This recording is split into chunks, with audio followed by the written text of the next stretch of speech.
Canadian shows? I think they've been wonderful so far. There was Yeah, a the really only ones that- psychedelic play. What was the place with the funny shapes? In Edmonton. Edmonton. There was a venue that had like several tiers of.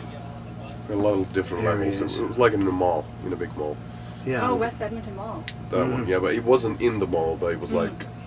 incorporated with the mall. So that was a spectacularly psychedelic, weird place to play, weird shapes and levels and stuff like that. It was pretty good. There's been a lot of people. I guess that all the gigs being sold out in Canada. So we've been, it's been crazy and cool for us since we haven't been to these places, as a headlining act before. We played Calgary and Edmonton.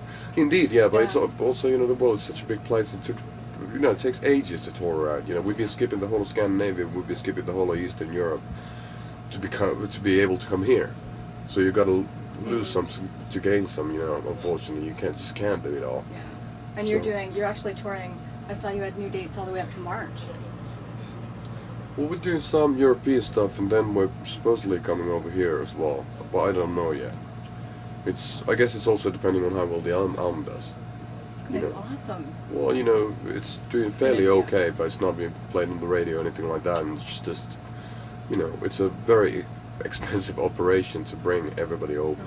Pay all the technicians, all the stage gear, everything like that, fly that stuff over. Yeah. And if you're not playing to, packed clubs, there's no reason of doing it. So we're kind of like still checking out, if Now Bleed Well is going to be the second single off of it, if that's will be played on the radio, I guess it makes it more worthwhile to come over. Absolutely. Because otherwise, we'd be just, let's say, I don't want to pay $500 to be able to play tonight. Zero is fine. I don't have to gain anything, and but I don't want to pay for it. Especially when you're doing about like 25 gigs in a month, you end up paying a lot of money. Thousands and thousands of bucks just for me.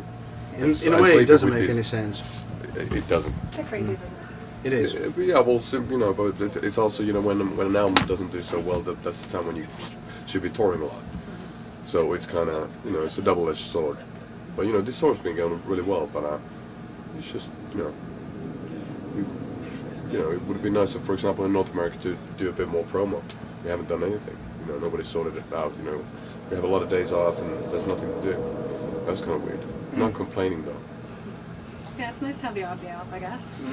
Well, but it's also, once we've traveled a zillion miles to come over here, it's nice to do something. If you have a day off, it doesn't kill the day off if you're talking with lovely people, journalists or whatever, for an hour and a half, but it seems that nobody cares for us, so that makes things a bit more You're talking to complicated. the wrong people. Well, We care. Well, hopefully, that's good to hear.